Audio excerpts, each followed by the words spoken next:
नमस्कार विद्यार्थी मित्रांनो, स्टडी फ्लो कोर्सेस मध्ये आपलं पुन्हा एकदा सर्वांचं स्वागत आहे। मित्रांनो, आज आपण पाहणार आहोत डिप्लोमा इन ऑटोमोबाईल इंजिनिअरिंग हा कोर्स काय आहे, याच्यामध्ये काय शिकवलं जातं, जॉब ऑपॉर्च्युनिटीज काय आहेत, A to Z इन्फॉर्मेशन या व्हिडिओमध्ये आपण पाहूया। हा व्हिडिओ एंड पर्यंत पहा। चॅनलवर नवीन असाल तर सबस्क्राइब नक्कीच करा। So let's begin. आता आपण पाहूया की ह्या कोर्समध्ये नेमकं काय शिकवलं जातं। तर सिंपल या कोर्समध्ये ऑटोमोबाईल दिलेला आहे, त्याच्यामुळे ऑटोमोबाईल सेक्टर रिलेटेड यामध्ये गोष्टी शिकवल्या जातात, जसं की इंजिनिअरिंग मेकॅनिक्स, त्याचबरोबर थर्मोडायनॅमिक्स, मेकॅनिकल फ्लुइड्स, म्हणजे ह्या गोष्टी ज्या आहेत त्या यामध्ये शिकवल्या जातात। हा कोर्स तुम्हाला 3 वर्षाचा पहिला भेटतो। ह्या कोर्सला ऍडमिशन तुम्ही 10वी किंवा 12वीच्या बेसिसवर घेऊ शकता आणि याच्यासाठी टक्केवारी लागते minimum 50% in science and mathematics. एवढे हे जे दोन विषय आहेत यामध्ये तुम्हाला कमीत कमी 50% पडलेले असावेत, तुम्हाला इझिली यासाठी ऍडमिशन मिळून जातं। आता आपण पाहूया की यासाठी शैक्षणिक पात्रता काय लागते आणि किती टक्केवारी यासाठी लागते हे विस्तृत पद्धतीने पाहूया।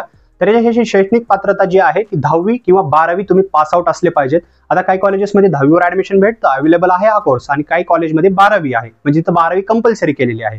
हे तुम्हाला फर्दर कॉलेजला विचारावं लागेल। त्याचबरोबर तुम्हाला 10वी किंवा 12वी मध्ये जे आहे ते दोन विषय आहेत, सायन्स अँड मॅथमॅटिक्स। इथे हे जे दोन विषय आहेत ते पर्टिक्युलर तुम्ही 50% घेऊन पास आउट झालेले असले पाहिजेत। असं नाही की बाकी विषय नसले पाहिजेत, बाकी विषय पास पाहिजेत, तुम्ही 10वी पास असले पाहिजेत किंवा 12वी पास, पण ह्या दोन विषयामध्ये मिनिमम 50% असले पाहिजेत। तेव्हा तुम्ही ह्या ऑटोमोबाईल इंजिनिअरिंगच्या क्षेत्रामध्ये तुम्ही एंटर करू शकता, या डिप्लोम्यासाठी ऍडमिशन घेऊ शकता।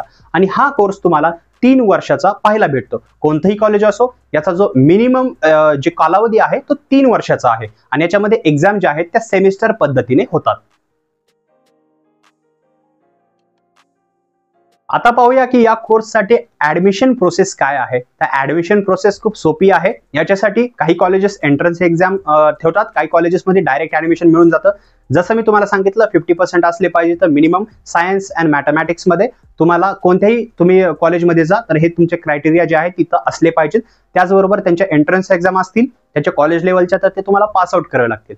महाराष्ट्राच्या बाहेर इतर कॉलेजमध्ये तुम्हाला ऍडमिशन घ्यायचं असेल, जसं की आंध्र प्रदेश युनिव्हर्सिटी आहे किंवा LPU पंजाब युनिव्हर्सिटी आहे, त्याचबरोबर DU आहे, तर या ठिकाणी त्यांच्या एंट्रन्स एक्झाम आहेत, जसे LPU ची नेक्स्ट राहते, DU ची एंट्रन्स एक्झाम राहते। तर ह्या तुम्हाला एंट्रन्स एक्झाम देऊन पास आउट व्हावं लागतं। ह्या एंट्रन्स एक्झाम द्यायच्या असतील तर त्यांच्या ऑफिशियल साईटवर तुम्हाला जावे लागेल, रजिस्ट्रेशन करून तुम्हाला ऍडमिशन करावे लागेल, तुमची फी भरावी लागेल आणि तुम्हाला जे आहे ते एंट्रन्स एक्झाम द्यावी लागेल। एंट्रन्स एक्झाम जे आहे ते ऑनलाईन पद्धतीने होते। आणि ऑफलाईन कॉलेज जर बघितलं तर महाराष्ट्रामध्ये ऑफलाईन कॉलेजेस खूप सारे आहेत, जिथे तुम्हाला मार्क्सच्या बेसिसवर ऍडमिशन इझिली मिळून जाईल। आता याच्या कालावधीबद्दल आपण पाहूया। तर याचा कालावधी तुम्हाला कोणताही कॉलेज असो 3 वर्षाचा पहिला भेटतो। 3 वर्षामध्ये तुम्ही ज्यावेळेस ऍडमिशन घेता तर याच्यामध्ये तुमच्या ज्या कॉलेजच्या एक्झाम्स होतील, या कोर्स अंडर ज्या एक्झाम्स असतात त्या सेमिस्टर वाईज घेतल्या जातात। बाकी तर एक्झाम्स असतात, प्रॅक्टिकल्स असेल, थेरॉटिकल जे एक्झामिनेशन्स असतील, पण याच्यामध्ये ज्या मेन एक्झाम्स असतात ते सेमिस्टर असतात आणि तुम्हाला ह्याच्यामध्ये 6 सेमिस्टर पाहायला भेटतात, जे तुम्हाला पास आउट होणे गरजेचे आहे। ज्यावेळेस तुम्ही हे 3 वर्ष कंप्लीट करतात त्यावेळेस तुम्हाला हे डिप्लोमाचं जे आहे ते प्रमाणपत्र इझिली मिळून जातं। आता मित्रांनो, जसं मी तुम्हाला सांगितलं की हा 3 वर्षाचा कोर्स आहे आणि सेमिस्टर वाईज तुम्हाला याच्यामध्ये एक्झाम द्यावे लागतात। आता आपण पाहूया की यामध्ये कोणकोणते विषय शिकवले जातात। तर जसं तुम्ही स्क्रीनवर पाहू शकता, सेमिस्टर 1 मध्ये तुम्हाला अप्लाइड फिजिक्स, त्याचबरोबर applied chemistry, mathematics, basic information of technology, drawing, environmental studies, English and communication skills, तसेच सेमिस्टर 3 आणि 4 मध्ये मेकॅनिक्स, इंजिन, ऑटोमोबाईल, कॅड, त्याचबरोबर वर्कशॉप, लॅब्स आणि त्याचबरोबर स्ट्रेंथ्स ऑफ मटेरियल्स बद्दल शिकवलं जातं। सेमिस्टर 5 आणि 6 मध्ये automobile engineering, automobile workshop practice, auto electrical आणि electronics, auto repair and maintenance, तसेच वर्कशॉप आणि लॅब्स बद्दल शिकवलं जातं। तर हे मी तुम्हाला शॉर्ट मध्ये सांगितलेलं आहे, पण जर तुम्हाला याच्या सिलेबस बद्दल, याच्या जॉब प्रोफाइल्स बद्दल डिटेलमध्ये वाचायचं असेल की कोणकोणत्या जॉब्स आहेत, त्याचा जॉब रोल काय, त्याच्यामध्ये किती पॅकेज मिळतं, त्याचबरोबर सिलेबसमध्ये पर्टिक्युलर सिलेबस कोणकोणता आहे, हे सर्व डिटेल्स तुम्हाला डिस्क्रिप्शन मध्ये लिंक दिलेली आहे, तिथे जाऊन तुम्ही वाचू शकता किंवा डायरेक्टली ब्लॉग तुम्ही जी लिंक आहे किंवा साईट लिंक आहे किंवा जो डोमेन आहे तो तुम्ही स्क्रीनवर पाहू शकता, तिथे जाऊन तुम्ही याला हे करू शकता, वाचू शकता, जेणेकरून तुम्हाला याची विस्तृत माहिती मिळून जाईल। आता आपण पाहूया की हा कोर्स केल्यानंतर पुढील संधी काय आहेत।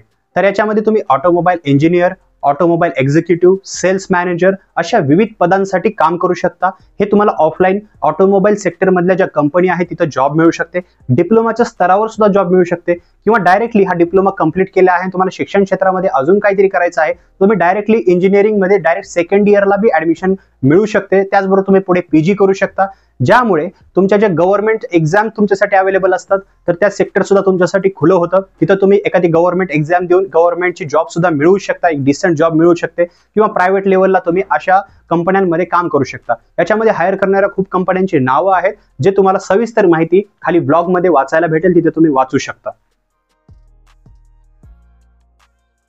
तर मित्रांनो, हा कोर्स का आणि कोणी निवडावा याबद्दल आपण पाहूया.